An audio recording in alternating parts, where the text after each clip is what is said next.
officially introduce Ray, who is a Brooklyn native Fordham alumni, Rose Hill class of 71, and a graduate of the Columbia Graduate School of Social Work. Ray's 40-year-plus career of service in the New York City nonprofit sector includes serving as psychiatric social worker, family therapist, after-school director, school-based dropout program director, and youth advocate in impoverished neighborhoods from Brownsville to Harlem. In 1985, Ray joined Redland Foundation, a small youth development organization where he was responsible for the development of a school-based dropout prevention program in Harlem schools and developing programs to meet the needs of formerly homeless families who relocated to Harlem. In 1995, he became the organization's first director of development and went on to play a major role in the building of the Harlem Children's Zone. Ray he retired in 2020, and now he's a volunteer development person, fundraiser, and grant writer for Heart 9/11. Joseph Gonzalez is a partnership liaison for Heart 9/11. He was born and raised in the Lower East Side of New York City. He attended Xavier High School, the University of Puerto Rico, and Wheeling Jesuit University, where he ran track. After 9/11, he enlisted in the USMC. What does that stand for? Marine Corps. Where he served for 8 years, including deployment to Iraq during Operation Iraq Freedom and Enduring Freedom. Returning home, he joined the New York City Fire Department, where for 16 years he worked out of the World Trade Center, Firehouse Engine 10, Ladder 10, and later as an instructor at the Probationary Fire Academy for 5 years. He became involved with Heart 9/11 by joining FDNY team responding to Hurricanes Ivan and Maria in Houston, Texas, and Puerto Rico. He played a major role in Heart 9/11's 2-year deployment to Puerto Rico. He has served Heart 9/11 as a team leader, partnership liaison, and SMART instructor over 10 years. He's a valued member of the Heart 9/11 leadership team. Just wondering about that noise. And is responsible to maintaining vehicles and equipment in support of Heart 9/11 deployment nationwide and globally. Really, really huge pleasure to have you here.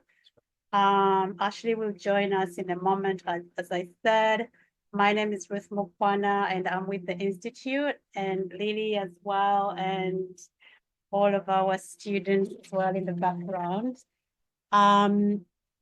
What is going to happen is that they're both going to talk to us about their personal career, professional journeys. They're going to talk about what it is like to work in a nonprofit in New York City, especially, and then internship opportunities. And then we'll have time for questions and answers. Does that sound good? Excellent. And if you say something where, if they say something where you really want to ask a question, just raise your hand. Yeah, just Yeah. jump in. Yeah. We're all friends here, right? Yeah. So, Oh, sorry. I don't have a problem doing that. I'm the one who talks quietly. Actually, you're lucky to have me here talking because 2 weeks ago I couldn't talk. I had sort of throat, so I sound better this week. So at any rate, thanks for having us. It's a pleasure.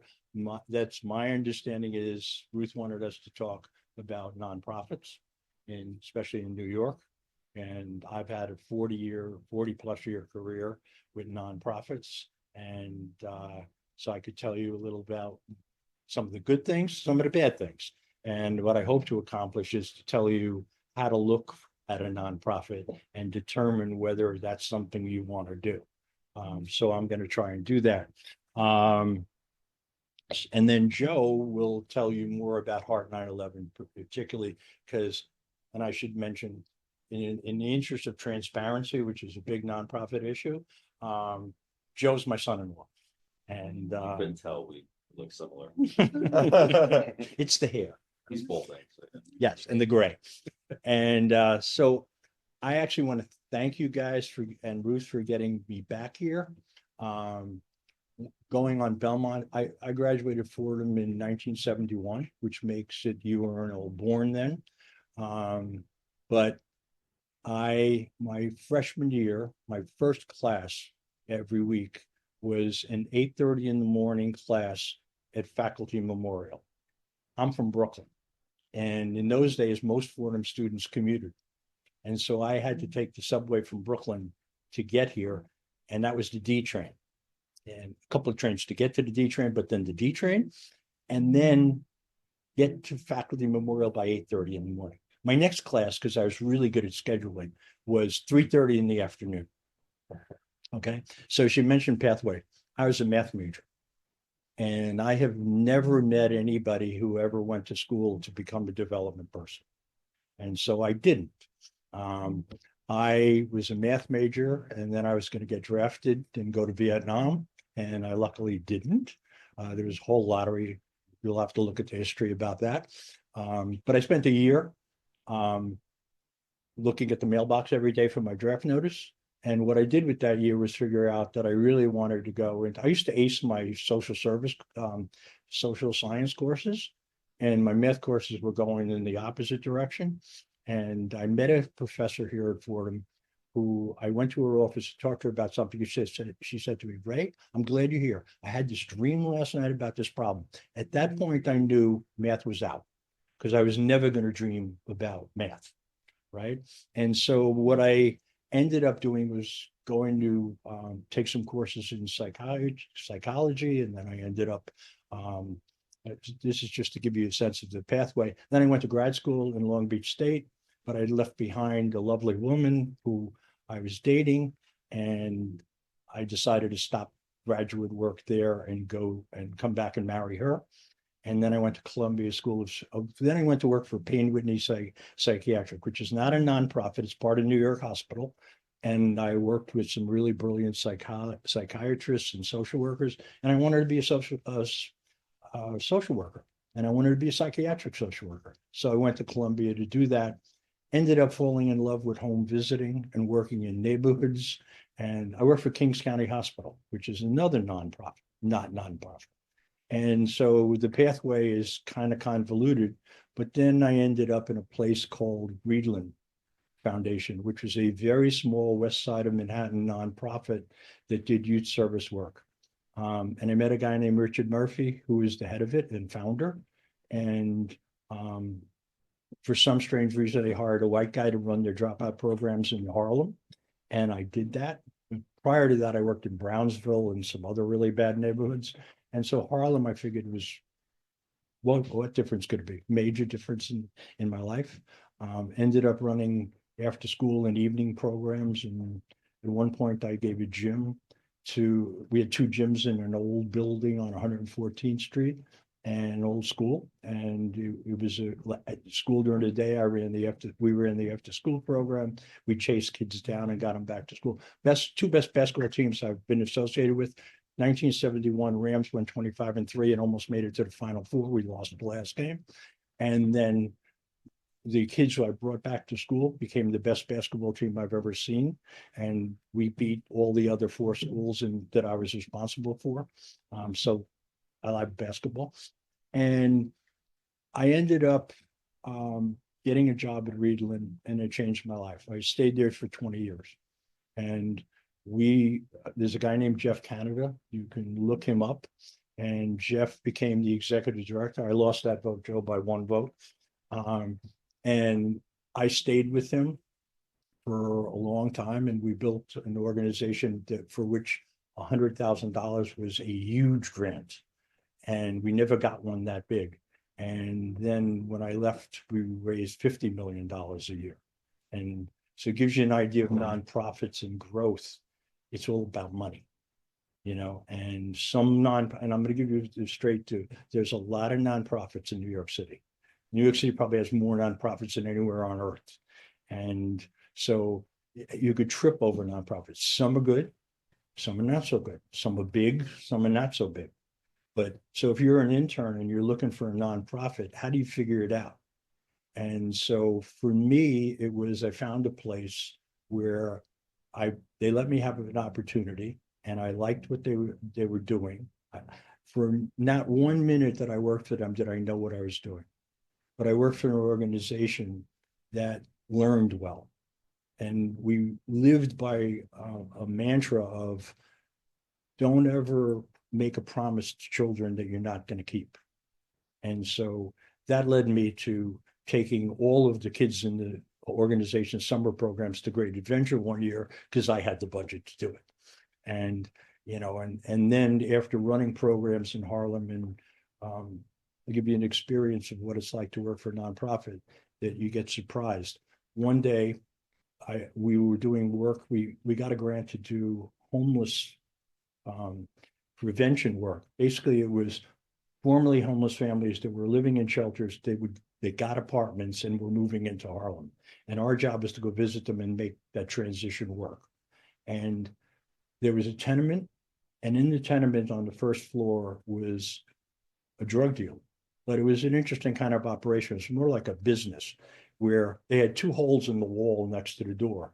And in one hole, you put your hand in with your money, and the other hand, they handed you the drugs. And movie lines when there's a real hit and there's wraps around the block. Well, there was always a line around the block. But the families that moved in there, it was graffiti. The whole building was covered in graffiti inside. And so I went to them with the naive idea that I could give them something for Christmas.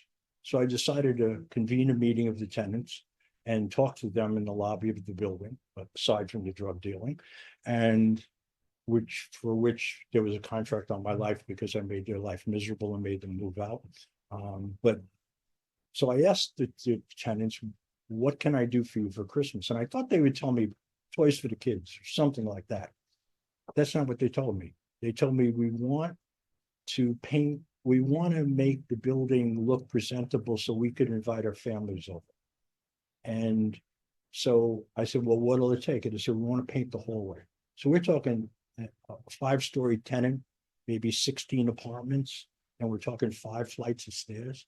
So I agreed to buy the paint and the materials if they would do the work. And they organized themselves around the clock and worked for 2 weeks to get ready for Christmas.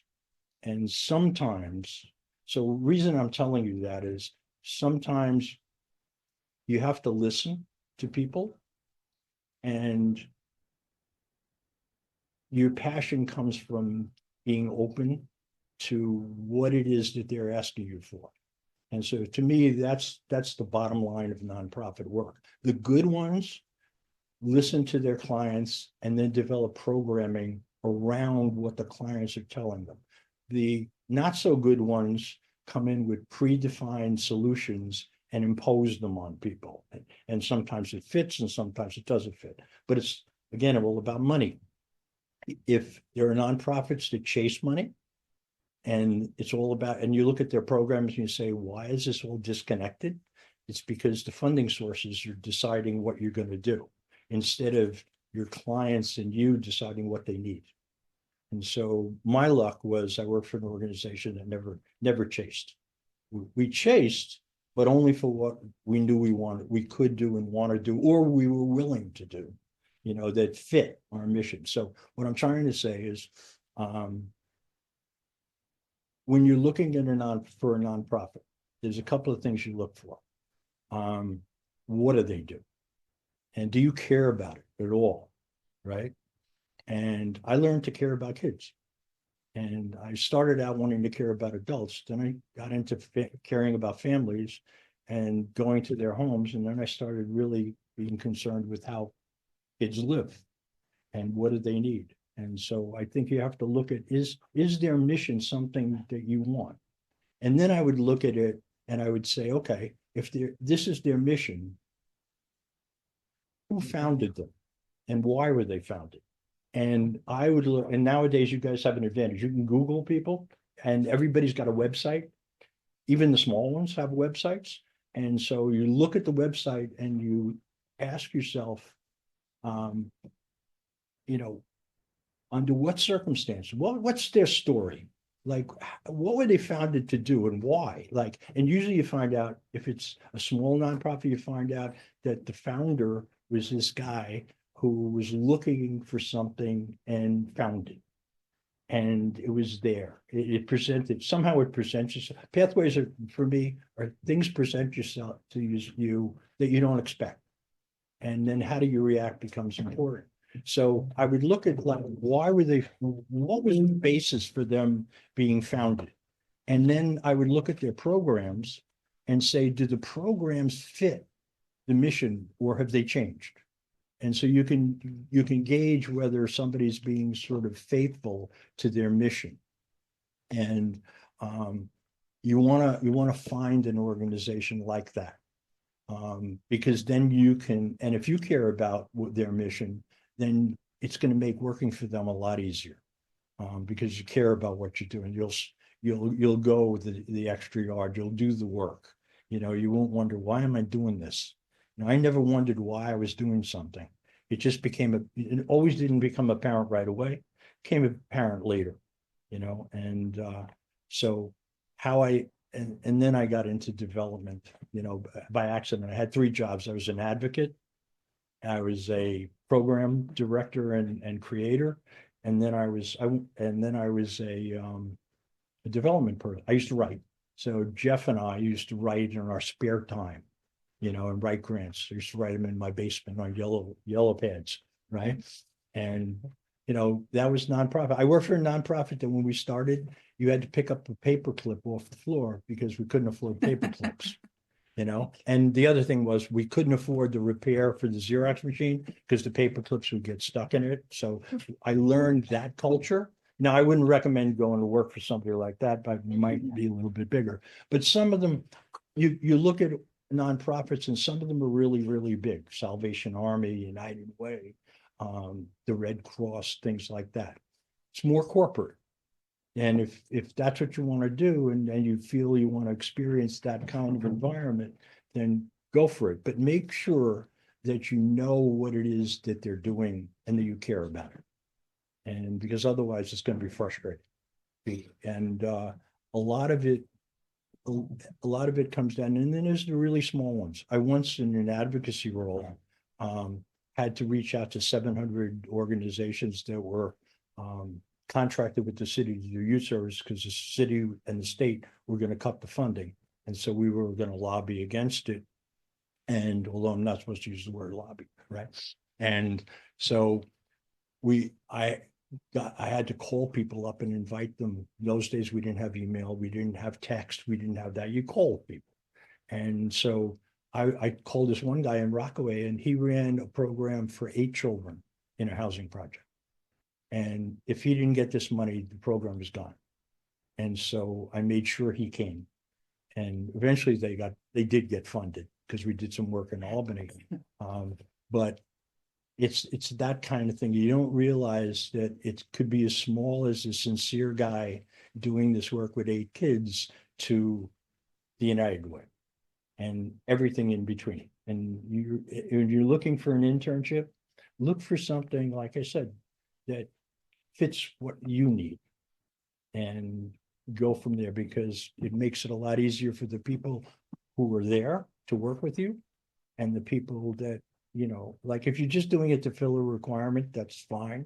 Find a nice, easy organization that you can slot into, get it done and get out, right? But if you're open to having your life changed, there it is.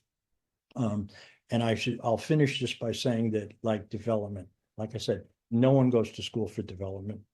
I've interviewed lots of people I used to interview. No one ever said to me, well, I took this course and this and that. Now I think you do, right? And I should probably teach one of those, but you know, I'm busy. But I think development you learn. And if you work with somebody and you want to learn how to write grants and you want to learn how to raise money, find yourself a place where the fundraising person will work with you and look at their track record. The other thing is look at money. Okay. Like you can go online and get anybody's 990. Anybody know what a 990 is? Yeah, it's your annual return for your organization. It's your So tax it's your return. assets. Right. And on the tax return, they will list all the grants that you have. And you could see, then you will see what their expenses are and what their income is. I would say in general, try to find an organization whose revenue, if you're interested in fundraising, your revenue is higher than your expenses. But there are organizations that operate at a deficit. And then you go and you look at assets. And if they have enough to cover and cash on hand, and you'll see all this in the 990.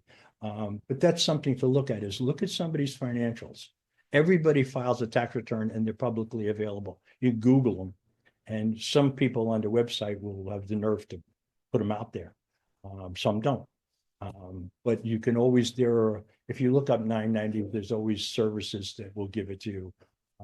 Charity Navigator is a big one, and you can do that. So that's about, I'm trying to think, is there anything else I can tell you about? I told you about never breaking a promise. And so let me introduce Heart 9/11. So I volunteered for Heart 9/11 because of him. He approached me one day and said, maybe you want to talk to the head of the organization, who's the founder and president, because we need help with our fundraising. And I was retired, and then COVID hit. And then, so my ideas about consulting when they shut the economy down were gone. And so at the end of COVID, I decided, after having it twice, I decided, okay, Joe, let's do this.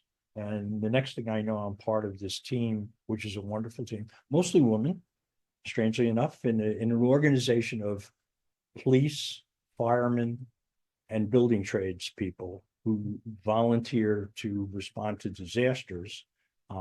Having it run by a bunch of women is very interesting and unusual. And that's another thing you look at it for nonprofits. A lot of times in my history, most nonprofits were founded by women and run by men. And I think that's changed a lot. And so, but just check out who the leadership is, because that'll tell you a little bit about the organization. So anyway, Heart 9/11, what got me involved was, these are Bill Keegan, who couldn't be here today and sends his apologies, but he was a Port Authority lieutenant who responded to things like disasters. And he responded to 9/11. And he became the night commander of a group of first responders who searched for the survivors in the rubble. And then when they couldn't find any, they searched for the remains. And they spent 9 months doing that.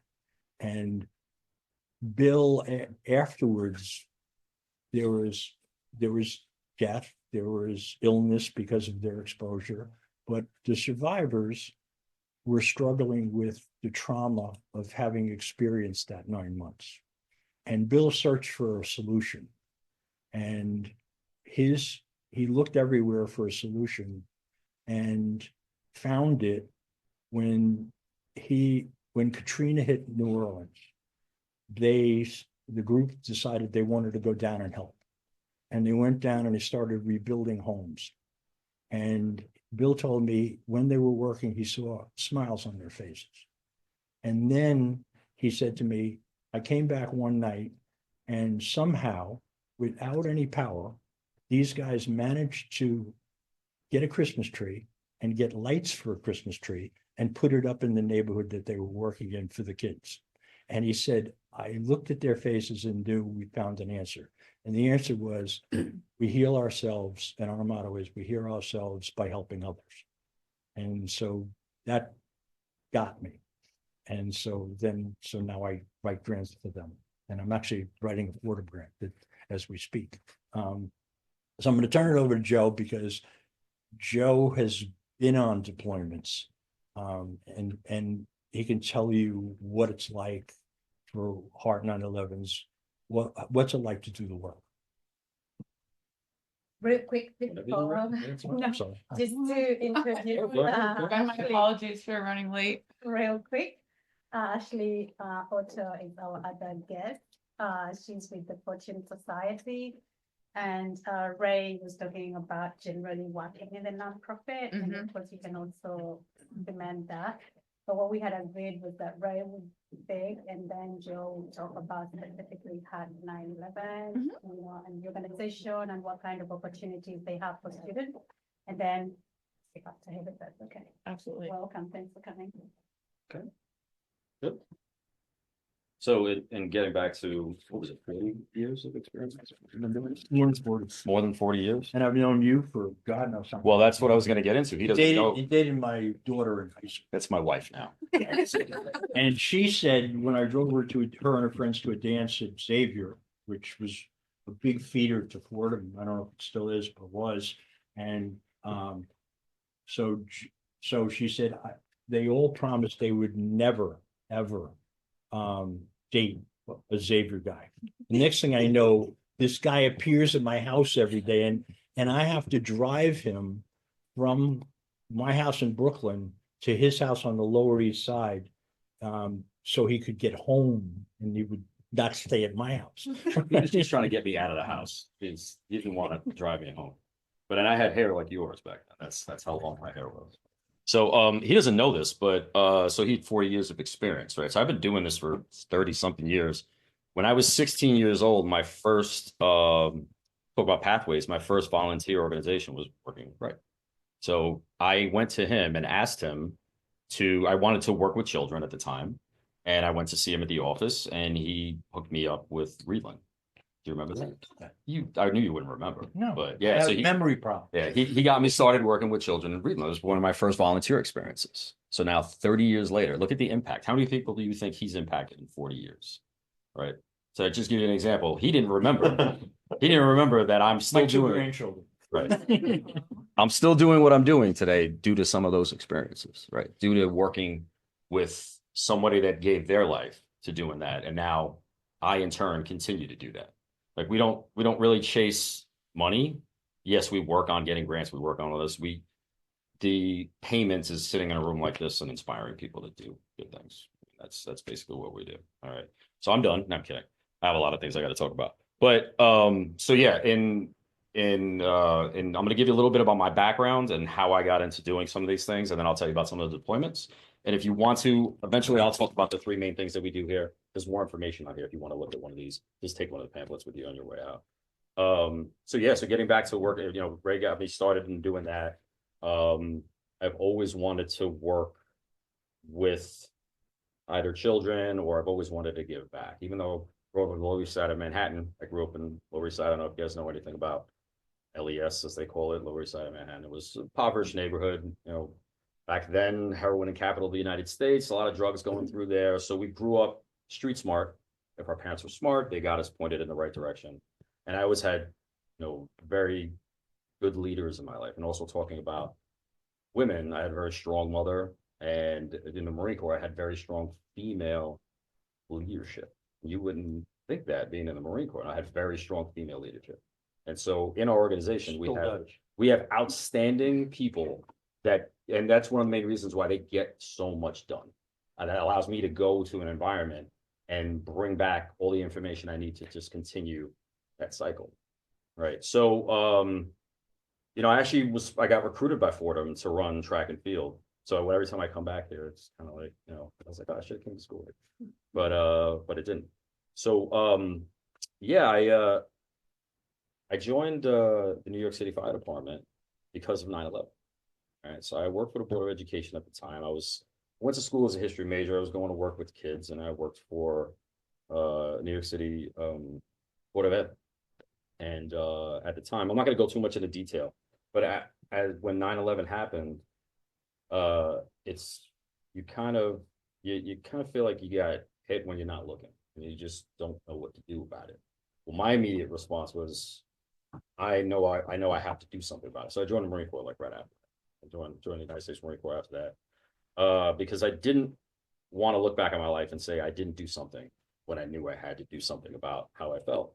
And I learned a lot about, going into environments, being the first one there and taking care of issues, seeing what the issues are, reporting back, and then figuring out how to make that environment better. And that's one of the linchpins of what 9/11 does. So as you can tell, the organization as well as me joining the Marine Corps all stem from this one thing that happened, right? This one tragic event. So I end up joining the New York City Fire Department when I get out of the Marine Corps, and I get stationed at the World Trade Center. Right, so that's where my firehouse is. 1010 is at the World Trade Center. So there you meet these people from all around the world, and they tell you their stories about how this event impacted. So we're one of the greatest organizations, the fire department. We have all this training, and we basically primarily stick to our area in helping New York City residents. So when hurricanes and disasters come, we'll sit there and we're looking on the television, like, what can we do to help out? Well, FDNY has organizations that can go out there and do that. But we had a friend of ours who volunteered with Heart 9/11 was like, hey, if you guys want to go out there, you can go there with a team. So we put together a team, like you're sitting at a table with a group of your friends.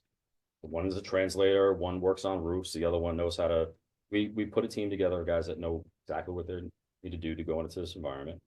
And we'll go in and we'll assess the problem and say, okay, we need this amount of resources, and we'll filter it back to Heart 9/11, and then we'll start the program running. So one of the main places I worked was in Puerto Rico. Right? So we went down, we raised money to go to Puerto Rico during Maria. All right, and Maria was devastated beyond belief. We worked there for roughly about 2 years. And talking again about the payment, when you go down to a place like Puerto Rico and you see how they're devastated, you just want to help as much as you possibly can. So we were able to filter teams to go down there for roughly about 2 years, raise some government funding, but it was also private funding, and to rebuild those homes. And in the pamphlets, it says that they're rebuilt, I don't know, somewhere like 400 roofs all over the island. All right, and that all stems from just wanting to be able to give back. All right, that's what the organization's main motto is. From I'll just tell you right here, it says how the organization was created. Out of the devastation of 9/11, you had these organizations that were there: New York City, NYPD, FDNY, the building trades, and they want to dig with their hands and get in the rubble to get their friends out. But realizing that it's such a daunting task, they needed to get assistance from all over the world. People flew in from all over the world to help them to figure out that in order to achieve your goal, you're going to need help from other people. So one of the main things that Heart 9/11 does is when we go down to Puerto Rico and we meet in a room full of people like this that are just like, okay, we've been hit with a disaster. We don't know what to do, but we do know that we have the manpower to get this done. We're just going to jump headfirst into this. We take a step back and we explain to them, this is the right way to go about doing this. So we bring in the expertise of carpenters. We bring in the expertise of firefighters and police officers. We bring them down there to first assess the problem, figure out what's going on, then to figure out what resources are needed, and then implement that. And part of that's raising money and going into all of that. But a lot of it is being the first on the ground to do that. So just we'll go a little more into my experience in that. Anytime that there was a hurricane, we see the hurricanes coming on the news. We know it's coming in 2-3 days. We're already stationing ourselves very close to the environment so that way we can get there and help out. Right. If not, we're on the first plane out to go there. Puerto Rico, we were the first boots on the ground of any organization that was volunteering. Right. So we were able to feed back information, and Red Cross wasn't there yet. There wasn't really anybody there yet. So we were able to get all that information back and get the resources that we needed. And we had to kind of put all our resources at the time into that. So that will tell you more about our disaster response program, right? That's the gist of that. And any one of you, any talents that you have can be used in that. Like you don't have to necessarily be a Marine to go into someplace that you don't necessarily, logistics is great. One of the things that I've talked about our organization is lacking is youth and your understanding of TikTok and social media. And because I don't have that, right? I don't do that. I'm sorry. It's just, I don't, it's just not something that I do, but you do. And that's a great way to get out. Let's use that for example in politics. Great way to get out to vote. It's a great way to get all these other things out. Whereas I don't have that, but you guys do. All right. So you already have a skill set that I don't have.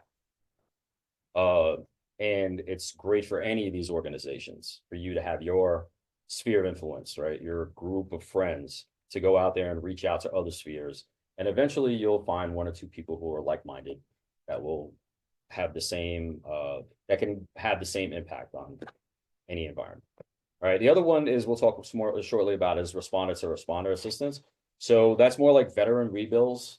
So what happens when we do go down to a disaster, we need a point of contact. Right. So a point of contact is when you get down there, you need someone to talk to. You need to figure out, I'm going to go to this area, but I don't know where to start. Like we just start cutting down trees and then just start walking. You need to know who to get in contact with. So what we do is because I work for the fire department in New York City, I will get in contact with the union down there, and then the union will disperse us to where they need assistance. And then from there, we'll start meeting the people in the churches and groups, as well as, other unions. And we'll be able to plant a flag and to be able to work from there on out. The veteran rebuilds are great because I myself, also being a veteran, there's a lot of disabled veterans out there. And there's tons of programs through the VA, but they don't like to take advantage of those. Veterans don't like to ask for help. Right? They don't. It's just something that they don't like to do. But we're out there. We go out there specifically to help them. And we'll communicate with them. We'll help them. We rebuild ramps. We'll retrofit their homes to get wheelchairs in, rebuild showers, anything that they need. We'll go out there and get it done. We'll raise the money to do it. And then if they go through the VA and get funding to get the money back, we don't ask for the money back. We just get it done for them. And then last but not least is a Strength and Resiliency Center. So do you guys talk a lot about mental health school? So like, do you actually take classes for that, or just talk about it? And just give me an example.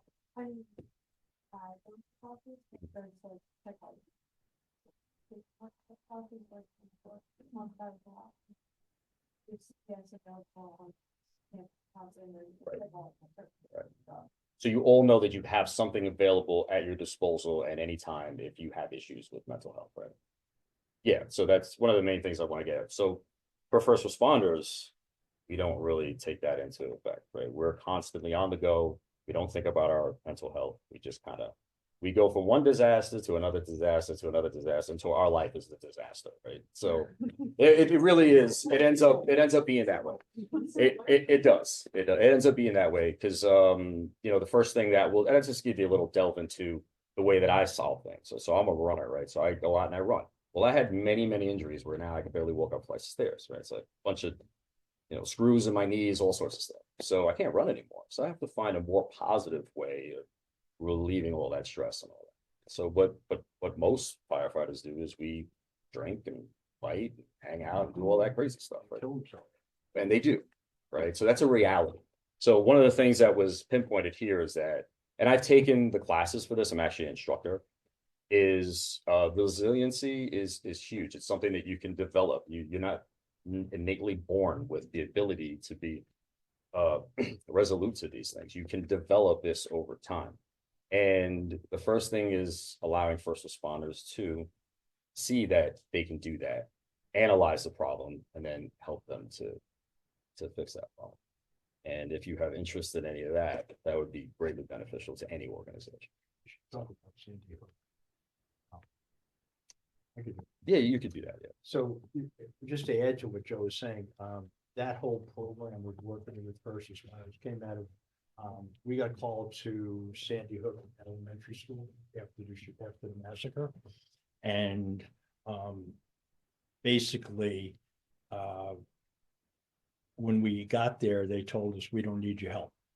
And so basically what Heart 9/11 did was hang out in Newtown, Connecticut.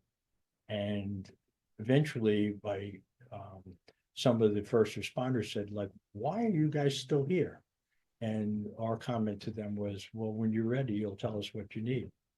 And that evolved into, in the meantime, we were talking to experts from stress management experts at Harvard and Yale, and we put together the framework for a program to address their needs. And that's how this developed. Now we've expanded it to non-uniformed first responders, and are now expanding it to any victims of tragedy or violence. And so it's been, and we're working now with Mount Sinai because the Yale stuff and Harvard stuff was just for uniform people. Right. This is for anybody out of uniform. Right. And so it's going to help us to build that kind of resiliency. So that's Yeah, so I just met with Mount Sinai, what was it, a week ago? Yeah. Yeah, we had a class with Mount Sinai a week ago. Like I say I'm an instructor in this, so we like to go to meet with different entities and figure out how their approach is and see how we can incorporate it in our approach. And it's all very similar. It's just that when talking to a student or talking to an athlete or talking to a student athlete or talking to a first responder, you're going to use different vernacular, you're going to use different ways of trying to reach that person, right? So I'm talking to a blonde-haired versus a brown-haired person, you need to talk to them about different things, right? So one of the things that Ray talked about is extremely important is the fact that no matter what disaster we respond to, the immediate response is, we've got this. And we're like, yeah, no, we know you got it. We're going to help you get to where you need to go. You just don't know how to get there yet. So we will hang out and help you get there. In Puerto Rico, we were there for 2 years, working with them and we got pretty close, but when COVID hit, government funding gets soaked up and things move on. But it is a goal of ours to go back to Puerto Rico because we have a stationary group that's still working down there. I don't really have much more to say. Do you want to open up to questions yet? No, she's got to go. Oh, right. But we also have in Puerto Rico established a pre-apprentice program. So I know that the carpenters have paid apprentice programs, right? So paid apprentice program would be, you're interested in being a carpenter, you would sign up to their program, get approved to their program. And I'm not sure if you can do it while you're in school because it's probably full-time. But they would pay you X amount of dollars, $35,000 a year, which doesn't seem like a lot, but it is a lot of money, especially when you're not getting paid anything to do something, right? So, and they train you, and then they train you in everything that you need, and then eventually they line you up for work. The contractors, they have contracts with contractors, and they line you up for work, which is outstanding, but you can't really get better than that. Well, Heart 11 has a very similar motto where we went out in Puerto Rico and we started our pre-apprentice program. And we retrofitted them with tools, gear. We brought out laborers and construction workers and created a school and to teach them how to rebuild roofs, how to frame, how to do any little odd job or anything that there is to deal with, first of all, how to respond to disasters, as well as how to rebuild homes afterwards. And then they take those tools with them and they move on and they can have their own little LLC. Right. And get jobs. And get their own jobs. Where we couldn't give them jobs, we gave them work to do, but they eventually can bring themselves out to contractors and get jobs. We did bring out the laborers as well as the Brotherhood for Carpenters to create a union out there for them, but that's a long-term plan. But we try to create a middle class in Puerto Rico, and we're still working on it. So I don't know if there's anything else you want to add.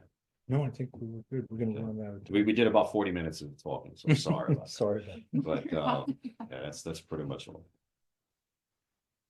Hard act to follow. Yeah, sorry about that. There you go. Okay. Watch what I say. Okay. So hi, I'm Ashley Otto. I'm the director of volunteer services at the Fortune Society, which is it's a re-entry nonprofit, or at least that's where its roots are. I think it does a lot more than that. So I'll first talk about the agency I work for. So the Fortune Society was founded in 1967 by David Rothenberg, and he had actually nothing to do with the criminal justice system at the time. He he wasn't a playwright, but he like reviewed plays, and he was in the play world, okay, of Broadway, off Broadway. And he produced an off Broadway play called Fortune in Men's Eyes. And it was about the brutality of prison life.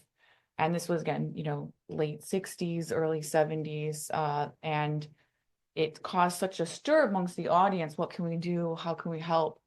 The joke, I mean, the real life joke is people are passing around a hat. He had like $22 that he collected, and he opened the first bank account with that amount of money. And Fortune still exists, but the bank that they first opened with is no longer in existence. So they've persevered through a lot.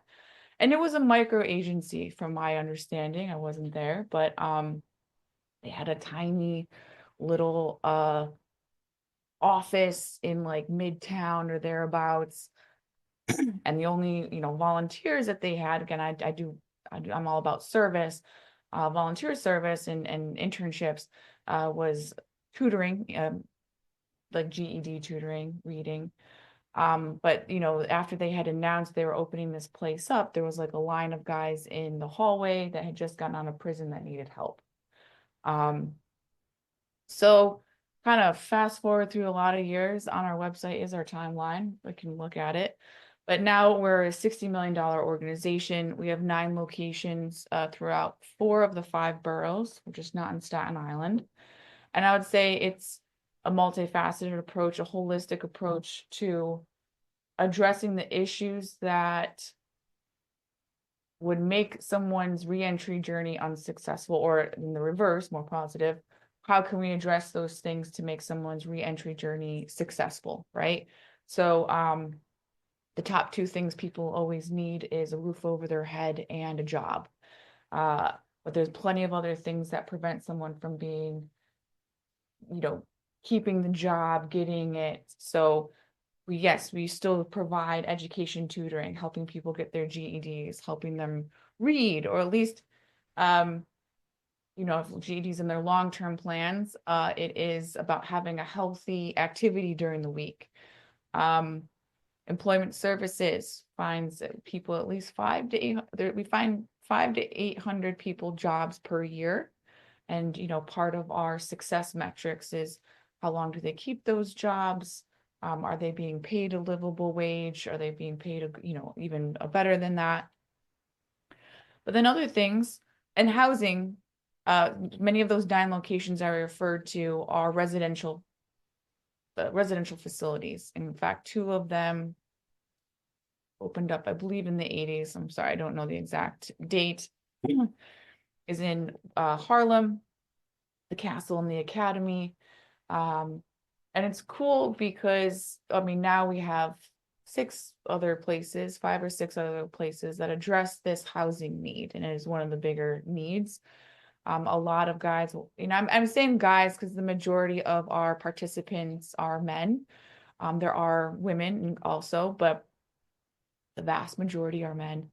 And they get out and they need a shelter. They live in a shelter generally right away. If they don't have family to stay with, and even if you do have family, they might not have space for you in their home. So where are you going to go? You go to a shelter, and that can be really challenging to stay sane, right? Everybody's there. Like if you have a job interview tomorrow and you're going to bed in, it doesn't have to necessarily be in a large room with like 50 other people, and it could just be with 4 other guys in a room, but you got someone that's a snorer, or someone that is dealing with mental incapacities that is keeping you up, or you don't feel safe. And then you have to leave at 7 in the morning and you can't come back until 7 or 8 p.m. So Fortune also provides a safe place to hang out and do do things during the day. So other things that we address, we have treatment services. So for those dealing with substance use recovery, we have the Better Living Center. So it's addressing mental health needs. In fact, I just heard we don't have a wait list anymore. So that's always nice when someone comes in, they need a service, and we can address that and not have to do a referral out or put someone on a wait list. We serve 3 hot meals a day, at least 2 of our locations. And another, we have sandwiches that we can give out, and there's pantries at 2 locations. So, addressing food insecurity, making it a community place to go to pick up those staples. And there are and then I think there are other things as well, like our arts department, which is amazing. We have the Nest, which has groups, and we have our ATI program, Alternatives to Incarceration, and that is what's cool about that. It's working with people or finding ways to divert people from the path of going into prison. So we have court advocates that will be in the court to work with lawyers and judges to identify those that could be on this alternatives pathway. We have a supervised release program. So essentially Fortune, and I'm watering this down a bit, but essentially Fortune is in lieu of a parole officer, or in conjunction with a parole officer, someone is working directly with Fortune so that the person isn't bound to find the services that they need, right? And they're kind of searching around, with their being directly connected to it with us after release. So all these things make it so that someone has a way better chance of not going back to jail or prison, not racking up any other charges or convictions. B, being successful, like the ultimate goal is that they are contributing members of society, and that they're thriving. They can take care of themselves, their family, their community, and even go beyond. What's cool, another cool thing about Fortune is that 50% of our staff and our board are persons with a lived experience. So either they have been justice involved themselves, or they are living through substance use recovery. This includes both our CEO, Stanley Richards, and our deputy CEO, Rob DeLeon. And Stanley just became CEO this year in 2024, January 2024. But he's been with Fortune for 30 years, starting as a participant, working his way up, and now he's CEO. And I have yet to work for an organization that can tout such a number of people with that lived experience, both as the service providers and the decision makers. So I think that's one of the ingredients of, special sauce that this place has, that I don't often see in other places. And, another ingredient of the special sauce is that community building. So I mentioned the arts. We have arts programs. We have that food pantry, hot meals. We have groups multiple times a day at different locations. SRP Bronx, they're in charge of making sure someone's compliant with their court mandates, but they'll do home visits as well. And there's this real effort to not just build community, but have the community build itself. So many of the people that are doing the peer-to-peer specialists, right? It's kind of in the name, they have that lived experience. They're running the groups. And half of the staff, the people I work alongside, have a lived experience. So that connection to the mission is that much stronger. And even though I don't have a lived experience myself, it is really nice to work alongside people that are very committed to the mission, right? It's not just a paycheck. Even, a lot of nonprofit work is not good. You're not really doing it for the paycheck anyway. But it gets you through those hard days. I say in my orientation, like, this concept of radical love is actually being put into practice, where every day you're coming in and you're treating people with dignity and respect. You are holding yourself up to a high standard because you are a role model, and the participants will come in. They're not going to have a good day. They're going to have maybe come in a little gruff, and you are going to be the role model that eventually they will model after. And I would say, again, from people I've worked alongside, it can take like a good year. These are colleagues. These are people that are, they've gotten jobs at Fortune. It can take about a year for that personal transition to happen. If you've been in for 30 years, it's even harder, where the personality that you developed inside is probably not conducive to the world outside. Not trusting others. Very, I am always learning new rules that are in prison that are definitely not on the outside. And having, even smiling. I remember people telling me that, like, just Fortune people smiling, saying hello, good day, and that being part of your routine. One, is not normal if you're in prison, and two, it almost is a weird thing to encounter when you're first coming into Fortune.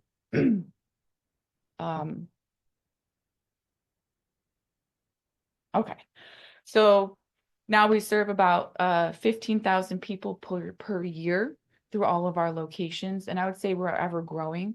I started there in August of 2020. It was 6 months into COVID. And I built the I mean, there wasn't really a department. It was kind of this thing that was passed around by some volunteers, a staff member doing it for 6 months to a year, blah, blah, blah. So I didn't know much about Fortune at the time. I gotta admit, I checked out the website a ton, but I wasn't like, yeah, I was very interested in the title and launching a new department and making it the best, making it my showcase. I've been in volunteer management for about 15 years. And so now I guess pivoting over to some about me, from Buffalo. I graduated the history degree in '08. So that was the crash for those that we probably were all babies at the time, or maybe not even born. '08. What are we? '06. Okay, yeah, babies. I was right. So Makes us feel young. So, I mean, just so you know, there's always these cyclical times where, at some point, maybe you won't ever experience it. But, I graduate with the world at my fingertips, and then it's like, there's no jobs. And I ended up getting started through AmeriCorps. So if anybody's considering that, I would suggest it. It's changed over the years. I would recommend it in New York City. You don't make enough doing it. Again, Buffalo at the time, I could get a room for rent for $200. So, making 10,000 a year was fine. But that's AmeriCorps. But that got me introduced to refugees. So my AmeriCorps nonprofit journey started with refugee resettlement. I did that for about 3 years, and I launched a bunch of different kind of programs. I worked in volunteer management. I did resource. I set up people's homes. It was a very cool introduction to a lot of different cultures and people, and welcome them to my hometown of city that I loved. And I launched an asylum shelter after that, only for 3 months, but I did a hell of a lot in 3 months. So all these like kind of micro, very small niche organizations. And then I moved to New York City, and I worked with New York Presbyterian Brooklyn Methodist Hospital and supervising their volunteers. And from there, I learned how to actually, they were well funded. And I learned what a really amazing volunteer department looks like when it's well funded and it has structure and cohesiveness and there's a vision. And the same time, I was also developing an internship program for foster youth at CUNY. That was probably one of the more challenging roles I've ever had. And putting my heart and soul into that, as well as my other job, I ended up burning out pretty bad. And so I would recommend to you, when you're getting into this work, especially direct service, even though I didn't think of it as direct service at the time, right? I'm starting an internship program. You do need to, and it's definitely maybe not as, seeing people at their absolute worst, worst parts of their lives in terms of devastation, that Heart 9/11, helps people with. But it's that ongoing struggle that and just kind of certain hopelessness, right? So keep that in mind and figure out, like they said, the things that you can do to stay mentally fit. And also know when you might need to tap out and have an exit plan. I think that's fair. After that, I ended up actually just taking a little time just to focus on my master's at NYU. I did social impact and investment.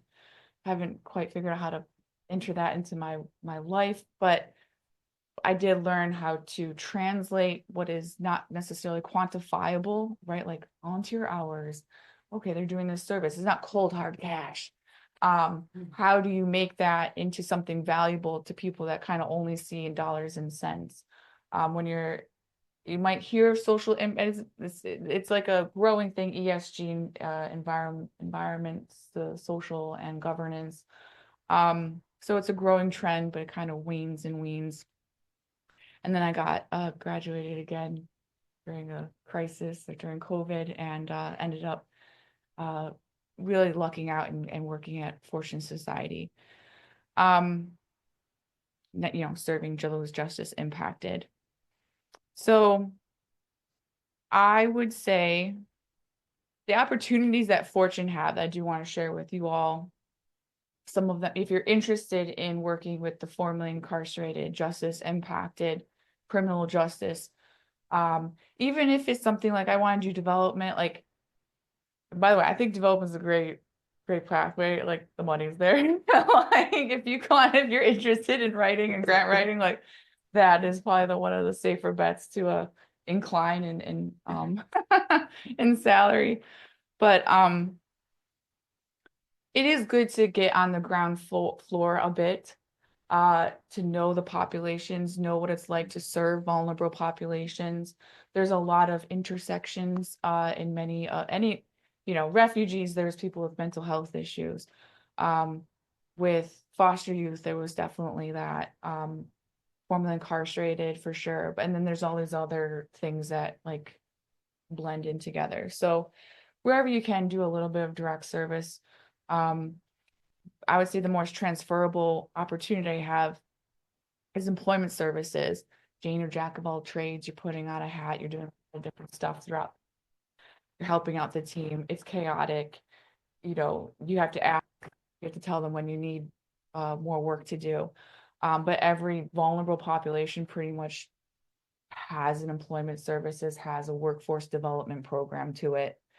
Otherwise, our RISE, there's a few programs where we meet people where they are.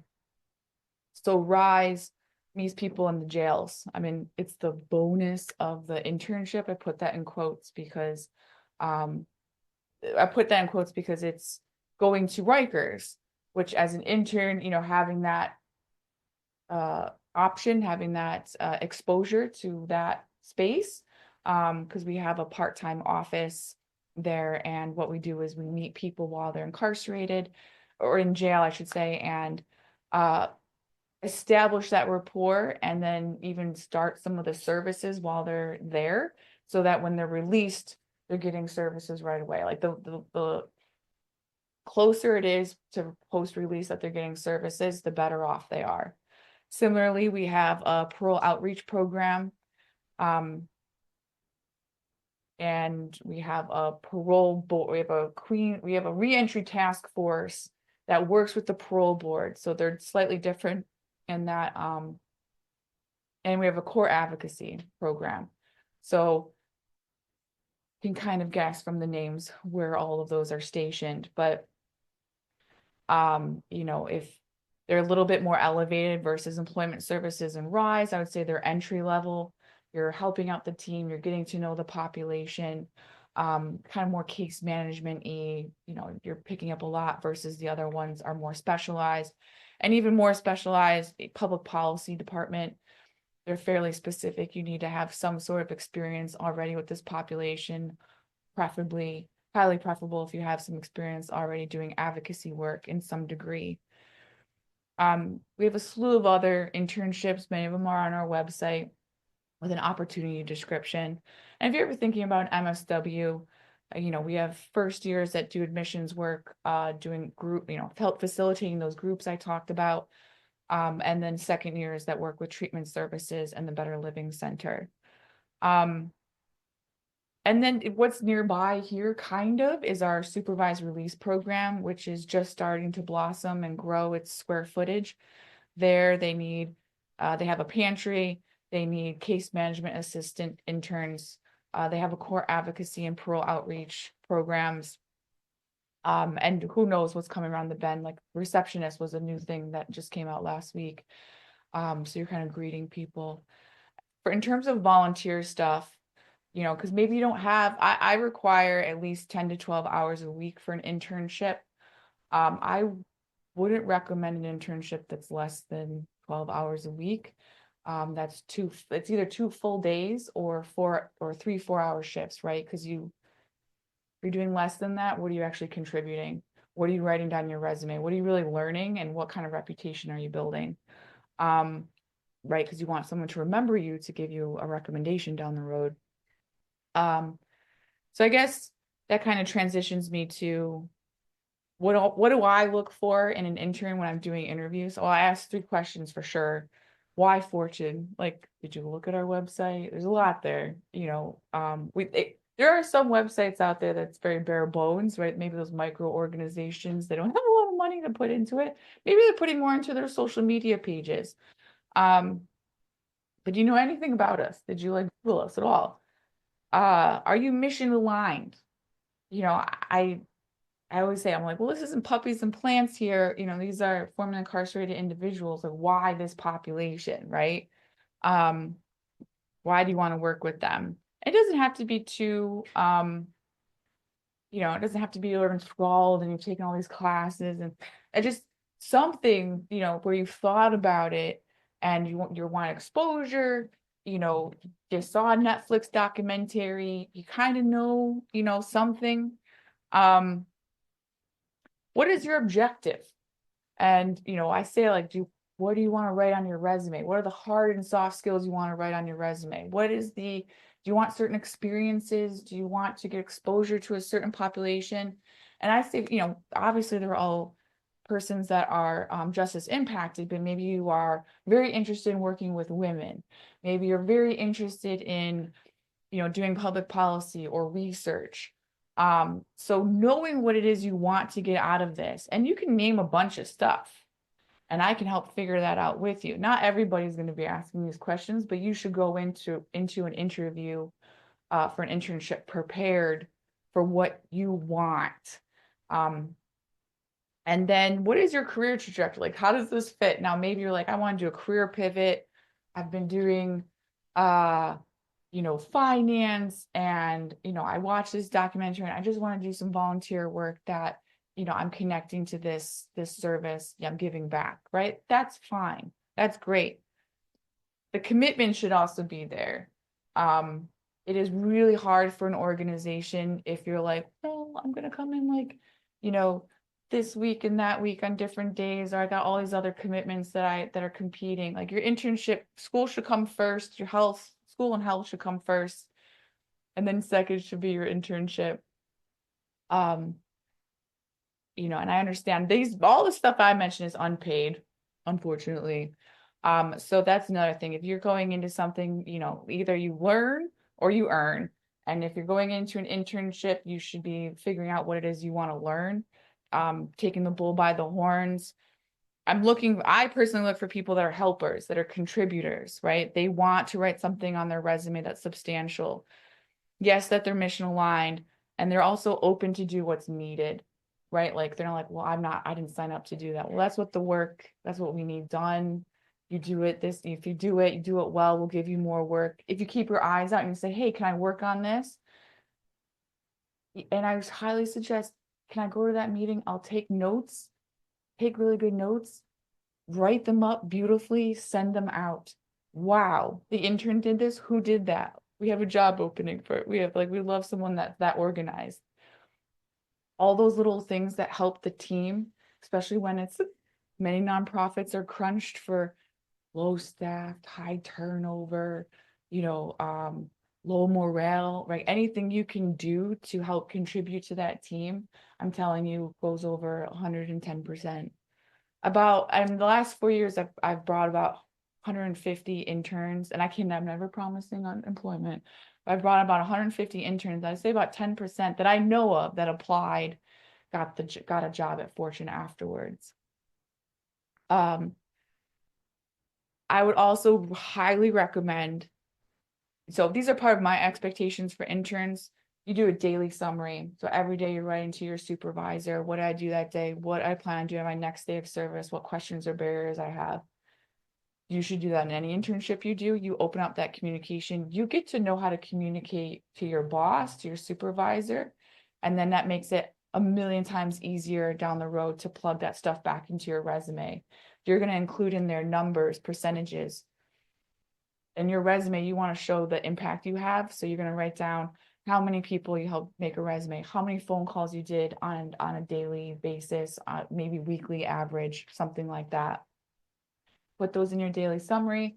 3 months down the line, you look at all that stuff again and you figure out how to put it into your resume or something else, maybe some sort of portfolio piece, okay? You're also going to make a transition document, at least in my internships, and if you get one, you improve it. You make it a hell of a lot easier for your managers, whoever's supervising you, who might have done it for the first time ever, right? We have a lot of entry level people that are taking on interns. They're teaching you stuff, you write it all up, and you make a nice little transition document, you give it to them to make it easier for them to bring on the next person. That is something you can also put on your resume, and it speaks to your leadership abilities, right? How you pass things along and contribute. When looking at a place, you might not get everything you in a website, like especially if it's micro, and there's pros and cons, right? And I'm sorry, Jen, what's your name? Sorry. Ray. So Ray brought up like micro agencies, the kind of more bigger corporate. Those micro agencies, you might be wearing a lot of different hats. You can have a lot of different opportunities right away. You're just thrown into the fire, little to no training. Corporate, you might have more elevated, it's a nicer name. But if you can figure out with word of mouth, and if your classmates can recommend you, you're more likely to, introduce you to the person that's doing the hiring. You're more likely to get it. I think, and then you don't necessarily have to work as like you can do like long term, you can do like little volunteer stuff. So 2 things I recommend. Talk about development. I'm always, trying to weasel my way into there. I picked up unfunded, which is you look at a bunch of grant proposals on a micro level, and you give them feedback. You do some research, you give them feedback, and you write it up. There's also things like court witnesses. So you can go to court and you're basically you're just like writing up what's going on as part of accountability in the court offices that otherwise wouldn't exist. So there's a lot of different ways that you can, contribute and give service, but also kind of have build up your own resume, or maybe I just want to be in the courts, maybe I want to be a lawyer one day that on the road, and I just want to be in that place, but I don't want to do a whole court advocacy internship. Whew. All right, sorry, I don't know, I didn't see what time I started, but no, I won't. No, you're good. You're Okay. good. We talk to. There you go.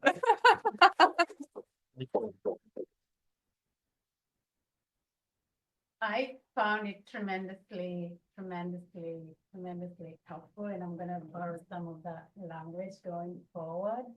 We are at 5:20. If there is any question, students, any comment?